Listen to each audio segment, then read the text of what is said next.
Bem-vindo a bordo. Eu sou o Cláudio Lucchesi e esse aqui é o Kowalski. E estamos começando mais um Documento Revista Asas, junto com os nossos parceiros, a Embraer, a El Sistemas, Liber Aerospace Goodyear e Hangar 33.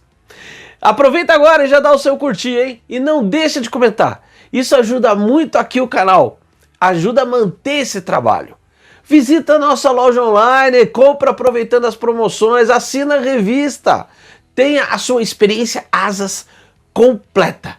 E não deixa de ficar ligado aí no próximo Pizza com Asas, que foi essa semana.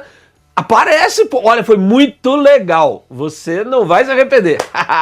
Para mim é um orgulho muito grande ter você aqui no canal. Você é o melhor público do YouTube, a comunidade Asas. Porque você sabe, pensar faz bem. Né, Kowalski?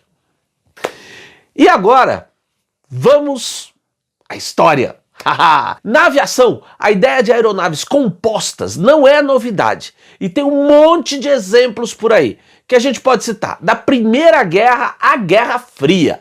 Os mais famosos são os Mistral, da Luftwaffe, na Segunda Guerra. Tem um monte de livros sobre eles, kits, vídeos, enfim. Eram uma daquelas ideias alemãs desesperadas no fim da guerra e foram um completo fracasso operacional. Na Guerra Fria teve um monte de experimentos, mas nada virou operativo. Enfim, parece que essa história de aviões compostos de combate foi tudo um monte de fracassos. Só que não!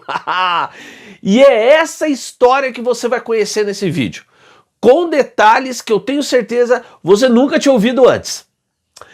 Tudo começou na União Soviética, nos anos 30.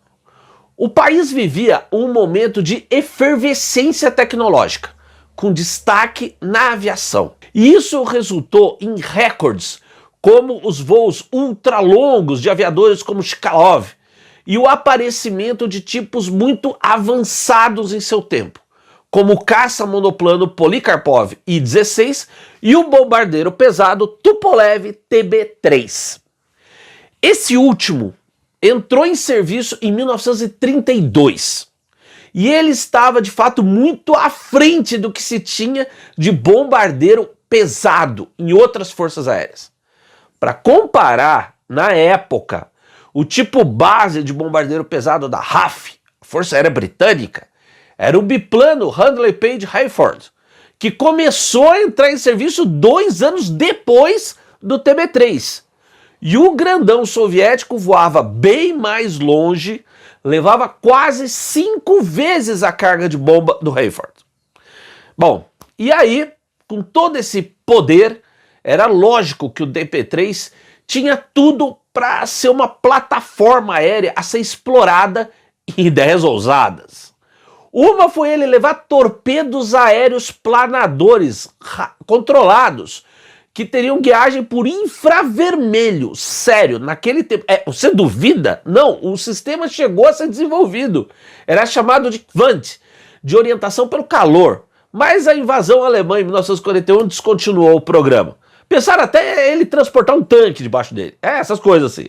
Bom, um outro programa, porém, e é esse que interessa nesse vídeo, era o TB-3 ser a nave mãe de um sistema composto, batizado de Zveno, surgido na cabeça criativa, e bota criativa nisso, né, do engenheiro aeronáutico russo Vladimir Sergeyevich Vakhmistrov.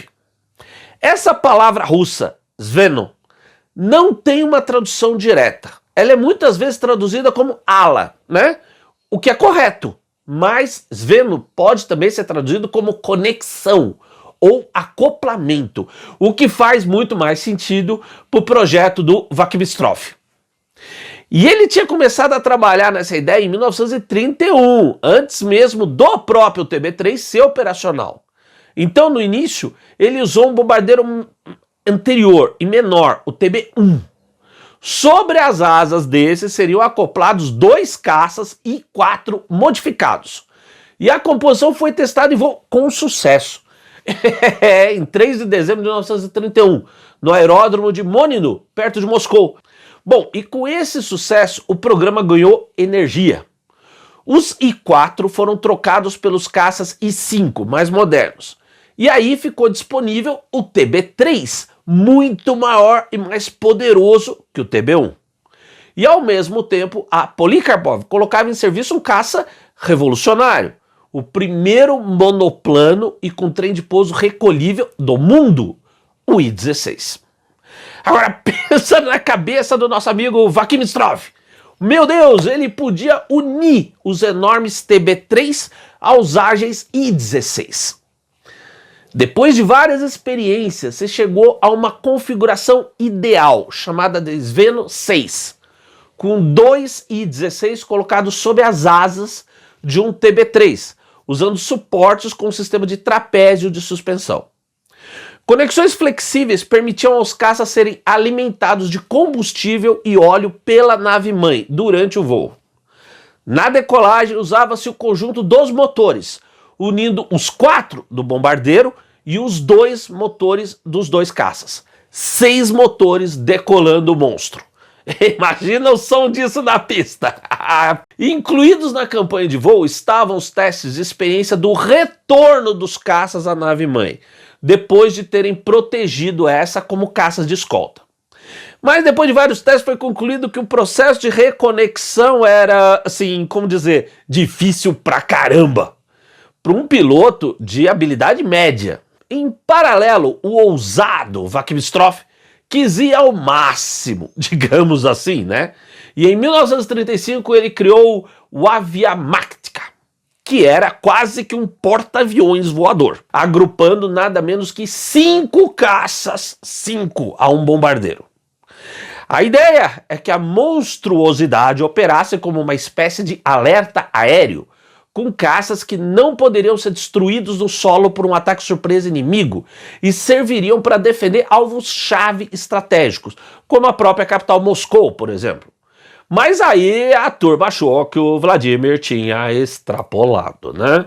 Até com muita vodka, certas maluquices têm limites. O Aviamaktika foi considerado mais um golpe publicitário, circo voador do Vakimistrov, e descartado para uso operacional. No texto desse vídeo, o Kowalski colocou, fora as 2 experiências com o TB-1, todas as configurações Sveno experimentais com o TB-3. Lê no texto depois do vídeo, você vai ver, é bem legal. Mas nada dessas aí se tornou operacional.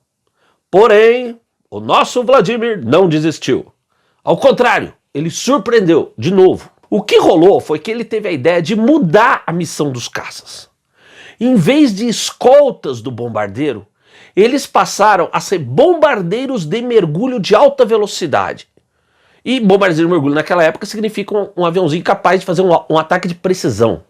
E a aeronave-mãe permitiria dar o alcance para ataques contra alvos estratégicos de alto valor e muito protegidos. E assim nasceu o Sveno SPB, baseado no Sveno 6. O SPB vem do russo, e agora, meu Deus, me protejam, Sostavnoi Pikirushik Bombardiorovsky. Mais ou menos isso. Mais ou menos isso. Pois é. Bombardeiro de mergulho composto. Bem mais simples aí. Cada um dos I-16 SPB, a versão especial do caça, podia levar 2 bombas de 250 quilos, o que dava uma carga bélica 5 vezes maior que a de um I-16 padrão, com o alcance 80% maior. E essa configuração foi aprovada pela Força Aérea em 1938 e colocada em serviço. Acredita nisso? Pois é, entrou em serviço. O plano original era de 20 naves-mães TB-3 e 40 bombardeiros de mergulho I-16 SPB para a Força Aérea, com um número igual para a aviação naval da Marinha Soviética. Mas no fim, só essa última que recebeu os Sveno e os colocou em ação. A fábrica aeronáutica Zavod 207, na cidade de Yevpatoria, na Crimeia, foi transformada na linha de montagem para os Sveno SPB, modificando os bombardeiros TB-3 e os caças I-16. E o primeiro conjunto de série ficou pronto em junho de 1940. Os aviões foram todos para o 2º Esquadrão Especial do 32º Regimento de Caças da 62ª Brigada Aérea da Aviação Naval da Frota do Mar Negro Soviética. O nome comprido. Pois é, isso aí. O comandante do Esquadrão Especial era o capitão Arseny Shubikov. E logo a unidade, que era de elite, ficou conhecida como Circo Shubikov. Esse esquadrão foi o único a operar os Sveno, recebendo 6 e chegando a ter 5 operativos para valer. E é assim que ele estava em junho de 1941, quando a Alemanha nazista invadiu a União Soviética, iniciando a sua guerra de genocídio e extermínio contra o país. Mas vamos lá, os Sveno SPB tiveram sucesso nas suas missões? Pois é, você acredita se eu disser que tiveram? E muito? Pois é, não, é difícil de acreditar, né? Ainda mais, fica mais difícil ainda de acreditar, quando a gente pensa que nessas alturas, verão de 41, o TB3 e os I-16 já eram obsoletos. Mas é verdade, os Sveno SPB tiveram sucesso em combate. E que missões foram essas? No primeiro momento da guerra, a aviação naval do Mar Negro recebeu a tarefa de atacar alvos estratégicos na Romênia, país aliado do Terceiro Reich de Hitler, e cujas tropas estavam inclusive atuando junto com as forças invasoras alemãs. Então, um alvo prioritário era a ponte Rei Carlos I, sobre o rio Danúbio, porque pela ponte, pela estrutura da ponte, passava o oleoduto que levava a produção das refinarias de Ploiești até o porto de Constanța, de onde seguia para a Alemanha. A produção de Ploiești, a gente sabe, era vital para a máquina de guerra nazista, mas diversos ataques com bombardeiros convencionais fracassaram em destruir a ponte e cortar o oleoduto. Então decidiu tentar com o Circo Shubikov. Mas, primeiro, quase como um teste operacional na real, 2 Sveno SPB foram enviados para atacar os depósitos de combustível no próprio porto de Constanța, em 26 de julho de 41. Nessa missão, 4 I-16 foram lançados a 35 quilômetros de Constanța e chegaram ao porto sem problemas. A artilharia antiaérea ficou muda, surpreendida pelos pequenos caças inimigos que ninguém imaginava pudessem chegar até ali. O bombardeio foi um sucesso completo e 3 dos 4 I-16 retornaram ilesos à base. Apenas o aparelho do tenente Samartsev, que ficou sem combustível, teve de fazer um pouso de emergência a uns 5 quilômetros de Evpatória, sofrendo ferimentos graves o piloto. Essa foi a primeira missão de combate real na história com aviões compostos e deu certo. O alvo agora era a ponte. Na madrugada de 10 de agosto, 2 Sveno SPB decolaram de Evpatória, com o terceiro aparelho tendo de abortar por problemas mecânicos. Seguindo o padrão, a 15 quilômetros da costa romena, os I-16 se separaram das naves-mães. Dessa vez, a defesa antiaérea respondeu, mas isso não impediu o ataque, com os I-16 mergulhando e lançando suas bombas de 600 metros de altura. Porém, um Petriakov PE-2 enviado após o ataque mostrou que, apesar de diversos acertos, a ponte continuava de pé e o oleoduto não tinha sido rompido. Um novo ataque foi feito então em 13 de agosto e dessa vez com 3 Sveno SPB. O próprio Shubikov liderava os 6 I-16 e dessa vez as bombas destroçaram um dos vãos da ponte e seccionaram o oleoduto. Na volta, os caças ainda metralharam as tropas inimigas que já avançavam contra Odessa, seguindo e pousando ilesos todos em Evpatória. Um novo ataque contra Constanța foi feito em 17 de agosto por 2 Sveno SPB. E nessa ação, já no voo de retorno, os caças foram interceptados pelos Messerschmitt Bf-109, com 2 I-16 sendo abatidos. Nessas alturas, a situação desesperadora do fronte, com as forças invasoras já sitiando Odessa, mudou o perfil das missões. Assim, em 20 de agosto, 2 Sveno, escoltados por um regimento de I-16, seguiram para destruir uma ponte que atravessava o rio Dnieper pela ilha de Ortitsa, perto de Zaporozhye. Apesar dos ataques de caças Messerschmitt 109, a escolta resistiu e os Svenos chegaram ilesos ao ponto de ataque.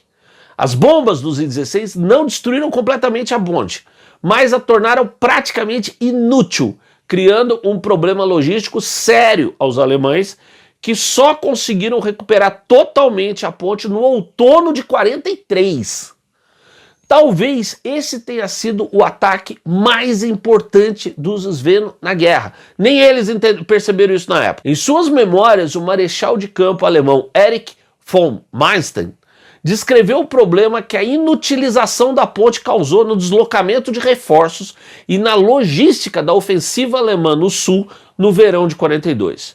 Ele chega a culpar implicitamente isso, em parte, pela decisiva vitória soviética na Batalha de Stalingrado. É sério, cara. As operações do Circo Shubikov continuaram até 22 de outubro, em apoio às desesperadas tentativas de deter o avanço alemão no sul da Ucrânia e contra a Crimeia.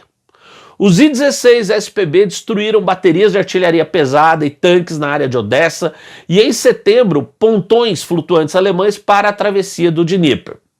As missões tornaram-se táticas e os I-16 sofreram perdas, como a morte em ação do tenente Isaac Kasparov e, enfim, do próprio Shubikov, desaparecido na última sortida dos Sveno SPB em 22 de outubro.